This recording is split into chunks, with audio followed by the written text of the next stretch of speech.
9 minutes past 10 o'clock. Now, over the course of the last year, Children in Need has raised an all-time record £46 million.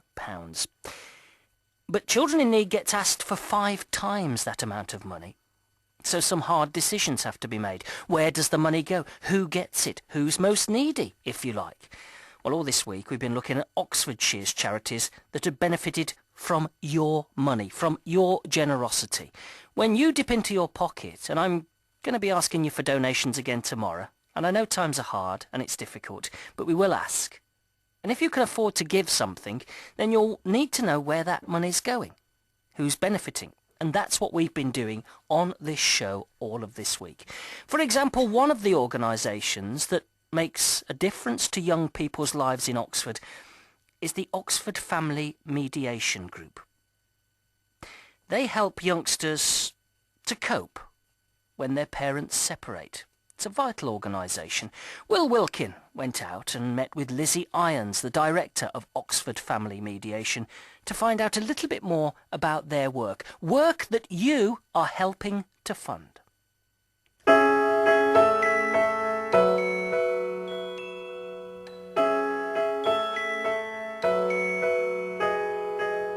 What is OFM's primary function? As it says on the tin, we are a mediation service for people who are separating or divorcing or divorced. If you think that 1 in 3 marriages still tends to end in divorce, and we don't know how that relates to separation, because that's not recorded, there are a lot of people that need help in managing the impact of what happens after a relationship breaks down. The issues that come to mediation can be anything about the finances, the house, or about how to make arrangements for the children that are going to work, and they're actually going to make sure the children aren't caught in the middle of the conflict between the parents. Now, we're sitting in the children's room. There's chalkboards and whiteboards and pens and papers and colours. And why did you move towards children? Well, if you think about those 1 in 3 marriages that ends up in divorce, the impact on children is actually remarkably hidden. There's been a lot of research over the last several years, and we now know that children from separated families can be up to 75% more likely to fail at school, can be twice as likely as other children to develop behavioural difficulties, and up to half of children in UK families may have experienced parental separation by the age of 16. So we're talking about a lot of people. You may well know people who have come from separated families and they seem to be absolutely fine, and a lot of people will be. But our theory is that if we can handle that situation at the time that it happens in a positive way, that is much more likely to give these children and young people the opportunity to live a full and fulfilled adult life. So what's next for OFM and Children in Need? Well, we're very excited because we've just finished a 3-year grant, and we're thrilled to bits because we've got a follow-on grant for another 3 years, and included in that, as well as Sophia's salary, is we have a pot of money towards a new and exciting project where we're going to work with teenagers on a theatre and film project which will express some of the issues around separation for young people of the secondary age group. And we're working in partnership with Oxfordshire Youth Arts Partnership Trust, who are so dynamic and full of energy and ideas and innovative ways of using the arts to help young people.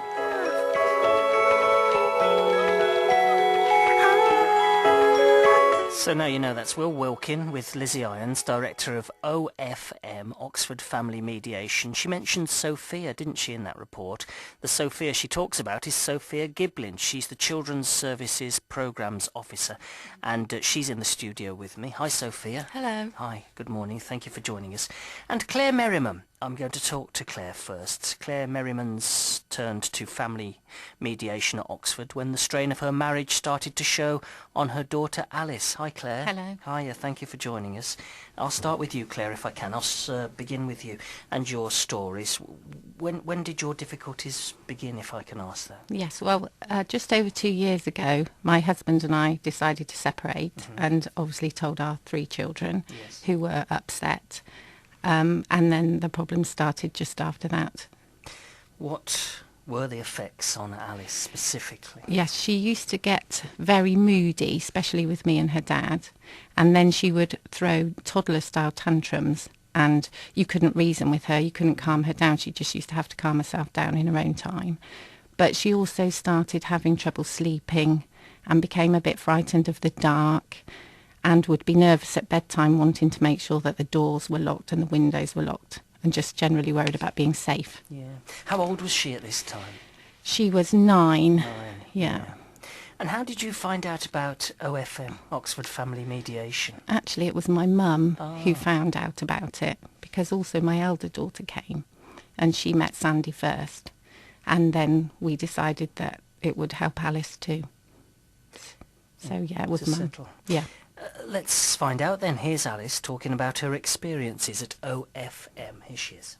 I went there because obviously I was sad and angry about stuff, and then she could just, it was just someone that I could talk to about whatever I wanted, and I'd say whatever I wanted because I knew that she wouldn't tell anyone unless she absolutely needed to. I'd ask her questions and she'd ask me questions, and we'd talk about things that were happening at school, at home, and just stuff like that. She'd tell me what I could do to make it better and help myself. Things I didn't want to tell anyone, I could just say to her. Now I can talk to people more, and she told me to write letters because there were some things I didn't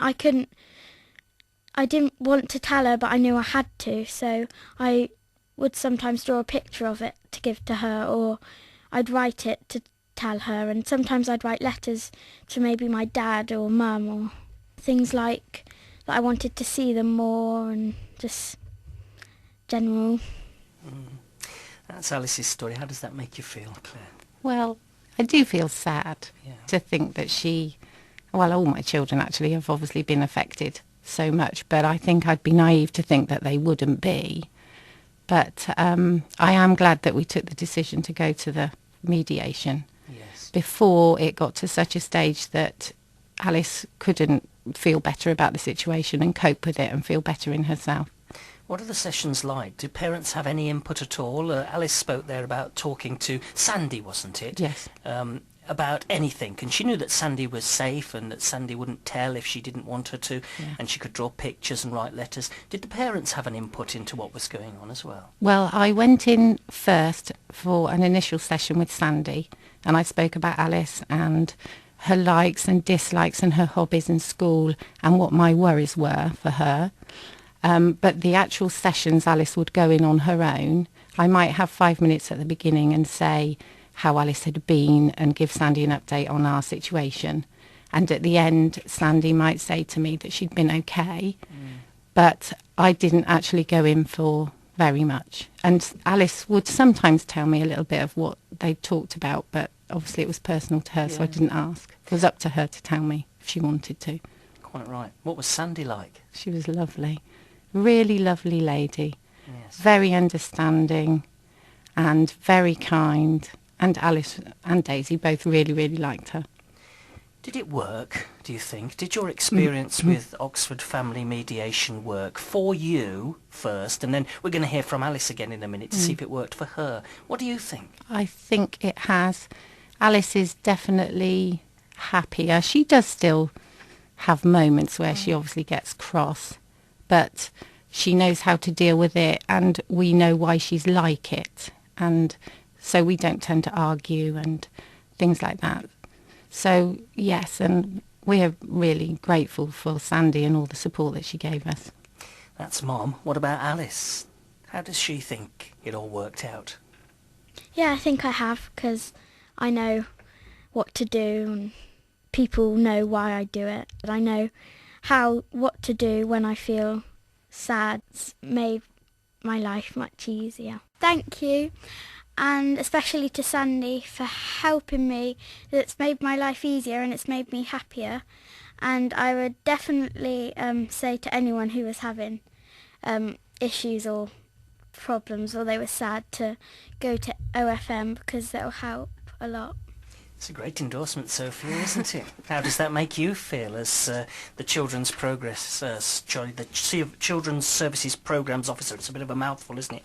How does that make you feel? It's really lovely to hear the feedback from the children who actually experience it. My role is not working directly with the children, but overseeing the the operations of our children's services. So it's really great to hear firsthand. Yes, that it's working. Yeah, definitely. From a parent's point of view, because Claire's here with us, and from a children's point of view, because Alice, she's very brave, by the way, Claire, doing that for the radio, isn't she? Yeah, she was, but she was very excited to do it. Yeah. It might have helped as well. Who Yes, knows? yeah, Who knows? confidence, I think it would have helped. Children in need, what does it mean? How does it make a difference to OFM, Sophia? The Children in Need grant that we have had in the past, and the one that we've just secured for the next 3 years, funds the position of the Children's Services Coordinator, which is my position. Yeah. So what that does is it enables us to provide services for children whose parents have separated or divorced. And if we didn't have that grant from Children in Need, it would be much more difficult for us to be able to provide this sort of support. Yes, and Lizzie, who was talking to Will earlier on this morning, was talking about an extra bit of Children in Need money so you can reach out to the teenagers. That's important, isn't it? Yeah, we're really excited for this grant. They gave us some money for, as Lizzie said, a media and theatre project with teenagers. So far we've done theatre projects with primary school age children, but this is going to be quite a different project. And we're going to be using film and theatre workshops and hopefully developing the project into an online tool for young people nationally to look at when parents are separating or divorced. And the reason that this project came about is because if you type into Google, "my parents are getting a divorce," what comes up is lists of forums where children post questions and then other children answer them. But sometimes there isn't much more than that. So what we wanted to do is make a film that children just can access really easily in the privacy of their own home, and that will give them some advice and help them to realise that they're not the only ones going through it, and that a huge number of other children are going through exactly the same thing. When a parent or parents come to you, what happens next? Just briefly talk us through the process that Alice went through, for example. Do you see her once? Do you see her twice? Do you see her as often as you want to, as often as she wants to see you? What happens? So the parents will contact us, or we might even get the referrals through the school or the GP for children who are displaying behavioural sort of difficulties, I suppose. And what we do is we book in the parents for an intro session. So we offer that to both the parents because our ethos is mediation and opening up channels of communication. We like to get both parents involved in the process. And then what we do is we offer up to 6 sessions for the child individually before giving a feedback session to the parents. Okay. And Alice just said there, didn't she, Claire? It's made me happier. I suppose as a parent, that's all you need to know, really, isn't it? Yeah, it's horrible to think that they're upset and sad about the situation that really you can't do anything about. So anything that can help them is got to be wonderful. You see, sometimes we try and cope on our own or as a group if we're in a family. Sometimes we just need that extra little bit of help, and Sophia, that's where you come in, isn't it, really? Yeah, it provides children with a safe and confidential space. Like Alice said, that was really important for her, that she knew that what she was saying wouldn't be spread about or told to anybody else. And it gives that opportunity to voice whatever the problems are that the children are facing. So as I said right at the start, I'm going to be asking you to give your money tomorrow for our Children in Need appeal, and I know times are hard, but any donations you can possibly make, well, it works, because your donations mean that, well, Sophia's here with us today, because you wouldn't be if it wasn't for Children in Need. No, I wouldn't be. This post wouldn't exist, and OFM wouldn't have a children's service. And in that case, Alice would have had nowhere to go to when she perhaps needed someone like Sandy more than ever. So it's a thank you from you, I suppose, Yes, Claire, as well, thank isn't it? you. I don't want to Yes. put words into your mouth, but... No, I couldn't thank them enough, especially Sandy, Well because they have helped immensely. Keep up the good work, Sophia, won't you? Thank you, I will. And Claire, thank you for coming in. Thank you. And will you give Alice a special thank you for us? I will. Because she's done brilliantly doing that for us. Well, thank I you. know it's hard.